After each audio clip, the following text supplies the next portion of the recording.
Hi, good morning, good afternoon. Welcome to my channel. This is Money Wellness. I am Ray Wheeler. I am a licensed financial coach. If this is your first time, thank you for tuning in. If you're a continued viewer or subscriber, thank you. I really appreciate the love and support. What I like to do on this channel every single episode is to meet. That means I like to motivate you, educate you, empower, and hopefully that leads to you taking some actions in your life that will help you rise above your situation. Today's topic will be about generational wealth and the gap in the African American community. So today's motivation is a song by Andy Mineo called Nobody's Coming, and I apologize ahead of time if I get a little emotional with this song. It's very powerful. So what he says is, why should I dwell on things that I cannot change? Right? And what if I'm the answer to the things that I'm praying for? And if nothing changes before I'm gone or before I die, I have no one else to blame it on, right? And we've been waiting. Just been waiting for so long for someone else to come save us. But what if we are the ones that we've been waiting on, right? What if we are the ones that we've been praying and waiting for, right? And Hitchcock, he says, I might just have to be what I never had for me. Okay? Let me repeat, because that hits. I might just have to be what I've never had for me, right? So you've maybe never ever had that positive role model. But guess what? You have to be that positive role model now for somebody else. You have to learn. You might have never had anyone teach you how money works. But guess what? Now you have to take control. Because what did I just say? Right? You can sit there and be the answer to those things that you're asking to change. You can, right? Us. We can sit there and make those changes. We don't have to wait on somebody else, all right? So, to start the topic off, we're going to start from the beginning. So, I'm going to start all the way back in 1860. So, obviously in 1860, African Americans were slaves. So, the wealth gap was very large. So, the wealth gap was 56-1 for whites to blacks. And then we had the Civil War, and after the Civil War, we were able to bring that down to 23-1. Okay? Then we had the Reconstruction period, and we were able to bring that down even more to 11-1. Then in the 60s, we were able to have the Civil Rights Movement, and then we were able to pass all of the civil rights laws, and we were able to bring that down even further to 8-1. And then in 1980, we were actually able to close that gap all the way down to 5-1, right? But then things get interesting because today the last time they did it in 2020, it was 3-1, right? And why or what happened is probably what you're asking yourself. In the last 40 years, we were drastically bringing it down, and then in the last 40 years, it seemed like we didn't do anything. Well, you're right. It moved by 0.1% during the last 4 years, right? And so what kind of caused that is what we're gonna discuss next, right? So you're probably asking yourself, what does 3-1 mean, right? Well, that means that the African American household makes $45,000, right? And then that the white household was making $71,000, right? Not a gigantic gap, but there's still a gap there, right? And so when we are talking about the 2007 to 2010, right, that period has been labeled the Great Recession. And actually during that time, all economic statuses, we were actually pretty close. We were pretty even, right? Whites, Hispanics, blacks, we were all pretty close to each other, right? And, what happened is that these other minorities and whites decided to start diversifying, right? And that's what changed. And for this reason, they actually really diversify, or where it really caught us is in equities or in the stock market, right? And whites were receiving a rate of return of 5%, while African Americans were only receiving a return of 3.9%. 9%, right? And what that means is that whites were able to double their money in 14.4 years, while African Americans, it took them 18.4 years, right? So that's 4 years faster that Caucasians were able to sit there and speed up their wealth, okay? So how did they do that? They diversified. So when we're diversifying, I'm gonna break it up into a couple categories, right? There is housing, there is business, which is entrepreneurship, there is equity, there's liquid, and then there's non-financial assets. So housing. So housing, there was that big boom, right, where people just basically lost their money, everything fell, and that bubble burst, and that's really what caused, the recession in '07, right? So whites had 38% of their wealth in housing, okay, while the African American community had 58%. And the thing is, you have to understand that as African Americans were won from slavery, they never, once they got their Declaration of Independence, right, they never got their 40 acres and a mule. And if they did get land or get anything, what actually ended up happening is they ended up becoming an indentured servant, which basically means, technically I still owe you, you're still my master, like I'm in debt. This is still your property, so you're not really free and have this ownership. So then we get past that, but then we hit a thing called redlining. And what redlining is where banks were sitting there and denying loans not based off of income, right? They were basing it off of the color of your skin, right? They were keeping black people from housing. So then you would understand why blacks would rush into housing, right? Because housing is really, land ownership is really one of the ways to get generational wealth, right? So it's not a bad thing to get into housing, right? So you would see why you would over invest in that because you've never been allowed it, right? So that's why 58% or 59% of the African American community did that, right? The problem is you're putting all your eggs in one basket. The next is business. So that is 24% for whites and 13% for African Americans. What does that mean? African Americans aren't starting businesses, they're not doing entrepreneurship, right? You're not investing in yourself. The next is equity. So what is equity? Equity is stocks, bonds, precious metals, all those things, right?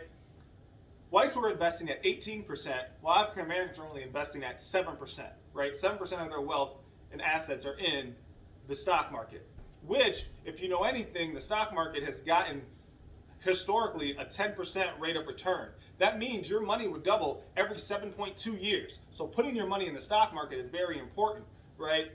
And we'll talk about that in later episodes. Next is what we call liquid assets. So liquid assets are cash, savings accounts, checking accounts, even technically a money market account, basically anything that you can get money quickly, right? And then the last is what we consider non-financial assets. And a non-financial asset is basically something that does not give you a consistent rate of return, or it's really hard to gauge. And so those are cars and boats. And you probably think to yourself, man, cars and boats. Cars, I see tons of shows where people are selling cars and flipping cars, right? And you are correct. But let's take the example of, I had a 94 Honda a few years ago, and I could have did whatever I wanted to that thing. I wasn't probably ever going to be able to get more than 5-10 grand for that, right? I would have to find someone that really, really is into Hondas, right? But I could go get a 1967 Camaro, even a 1990s Mustang, and I could probably get that thing sold for a nice penny, right? The problem is with vehicles, though, that's hit or miss. You never know which car, which brand. You're literally just, it's a guessing game. So that's not really an asset that you should put your money in. The second reason why you shouldn't is as soon as you drive off that car lot, your car depreciates by 5% or by 25%. And then in 5 years, your car is fully depreciated.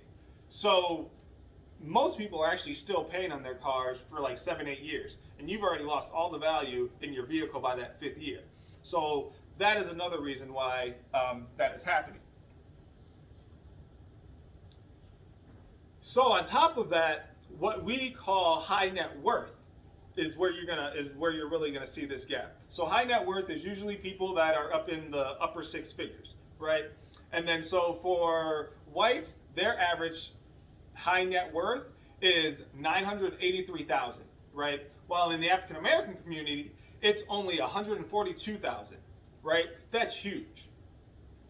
Right? That's a gigantic gap, right? We've seen that in the average household, that gap wasn't that big, right? It's 45 to 71. But now you're seeing in high net worth, because of that asset diversification, your way up there. And it leads to what you'll see in millionaires, right? So out of all the millionaires in the US, right, 76% of them are Caucasian, and only 8% of those millionaires are black, right? To put it to you even further, is out of all the African Americans that have land ownership, they make up 8 million acres, okay? The 5 wealthiest Caucasians have 9 million acres, okay? So an entire population, a whole 13% population, only has 8 million acres worth of ownership of land, while 5 of the wealthiest Caucasians have 9 million. That's crazy, right? That's showing you that gap of the high net worth, right? Then the reason why this matters is because we just went through COVID, right? And as we went through COVID, 1.1 million people lost their jobs, okay? And that's people from all backgrounds. Everyone lost their job, right? COVID didn't discriminate. Everyone lost their jobs. But like most things, the African American community was hit the hardest, and specifically African American women. And why that is so cumbersome and such a big deal is because African American women were already the lowest paid. So now you're just making that issue even worse, right? You're compounding on that issue. There was already a gap, and now getting laid off, and then the rehiring is happening, but then African Americans are getting hired slower, right? So we're still seeing that issue, right?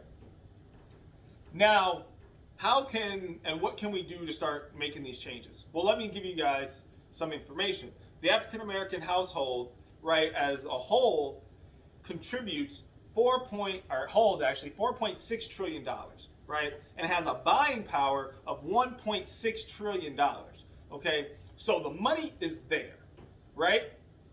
The problem is the money isn't spent effectively, okay? So what I'm gonna give you guys is, there's this, I don't know if you guys have ever heard it, is how much money goes back into the black community, or how long does a dollar last in the black community, okay? The average black dollar stays in the black community for only 6 hours, okay? While if you go look at the Jewish community, their money stays in their community for 20 days, right? And then in the Asian community, their money stays in there for 30 days, okay? So what does that tell you? That tells you that they're investing in their community. Now, why is this so important? Well, as much as we have diversity and inclusion, right? At the end of the day, someone that looks like you is going to hire you over someone else, right? Hispanics are going to hire other Hispanics. Whites are going to hire other whites. Asians are going to hire other Asians. Jamaicans are going to hire Jamaicans, right? Whatever your culture is, you're going to hire your people. Why? Because you want to uplift your people, and people that look like you want to help them, right? So we have to be able to put that money back in there, because who's more likely to hire you? A black business owner or another business owner, right? So we have to do that, right? The next thing we have to do is we have to make sure that we are getting educated, okay? We have to make sure that we're taking control of our money. We have to make sure that we're investing. Then we have to make sure that we're putting our money back into the areas and into the communities, into things and products that benefit us or that can help us, right? And then, very, very important, we have to stop buying things that are non-financial assets, right? Like I just talked about, I mentioned cars and boats, but what else is that? That is buying Louis belts and Jordan shoes and Gucci and big earrings and all this jewelry, right? Because at the end of the day, in a couple years or months, how much can you really sell those Jordans for? How much can you really restore that Gucci purse or that Coach purse or whatever, right? You can't. I mean, you can, but that asset is not going to double in value. It's very, very hard. Why? Because the new Louis belt's going to come out. The new Jordans are going to come out. And so you have to hold on to those things for a very long time, and then you have to hope you have a collector that's willing to basically overpay for the value of that. Because at the end of the day, that $200 shoe is no longer worth $200, right? Even think about it, and whenever that shoe is released, let's say it's released in the summer, by by the winter time, what happens? Black Friday, sales, boom, discount. That $200 shoe you're now able to get for $145. So not even a span of a whole 12 months, that thing has already lost value. Okay? So we have to work on that. So for the action that I would like for you guys to take is I would like for you to continue to plug into yourself, do some personal growth, continue to get educated, continue to work on your financial literacy, really take control of your money and figure out where you're putting your money. Make sure that you are diversifying. If you don't know, find somebody that can teach you about those things, right? And the last and the most important thing is you need to start choosing your needs and stop choosing your wants. Otherwise, you are never going to be able to rise above your situation. Doesn't matter how much money you make. If you cannot sit there and stop overspending and get your spending under control and buying things that you don't need, it really doesn't matter how much money you have. The gap is just going to continue to widen and widen and widen. If anything that I've said today has resonated with you, any of these messages, thank you. I want you to please share this with someone else who needs to hear it. I want you to like, subscribe if you can, and keep on chasing your dreams. Stay blessed. Have a great day.